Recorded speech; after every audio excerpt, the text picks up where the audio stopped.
if we look at what has happened over the past few years, and this year, in fact, no, 2020 particularly, total inward remittances from the diaspora alone was in excess of 3.2 billion.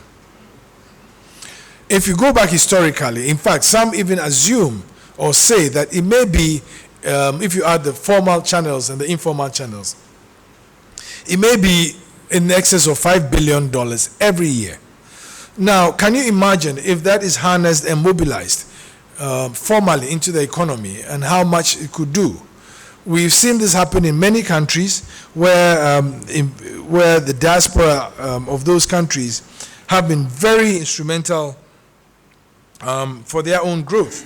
And I'll give you a few examples, but one of the most recent is in Nigeria, where they had a diaspora bond that raised $300 million in its first tranche. And I believe that Ghana is well on track to also doing same. So this conference is to try and put together and leverage the power of the diaspora in Ghana. If you look at it, the diaspora across the world has done amazing things to their mother countries. I can give examples of India, where we saw a lot of Indians go to the US, get into the technology field, went back, and it's no wonder that today India is a technology giant. In China, where in the sciences, a lot of Chinese students trained in the US, and today China is a major player in the biotech industry. And in fact, India is today the biggest manufacturer of vaccines. Because they had their students go there and work and come back. If you look at Nigeria today, Nigerian students in the US are classified as the top 1% performing students, and I know that in the future that benefit will go a lot to Nigeria. But let's come back to our own home, Ghana.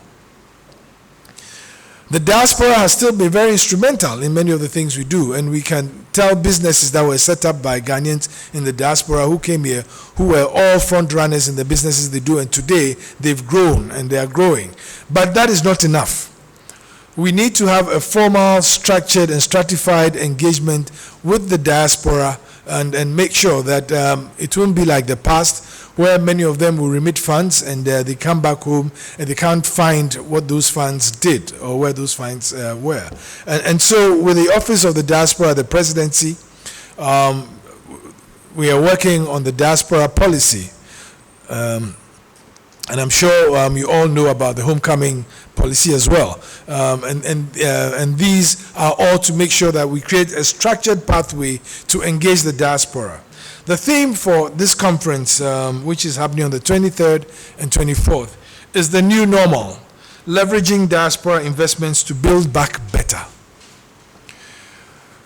To build back better. And yes, indeed, I believe that the partnership that we create with the diaspora, especially post-COVID, will be instrumental in accelerating our economic growth beyond the predictions that we have.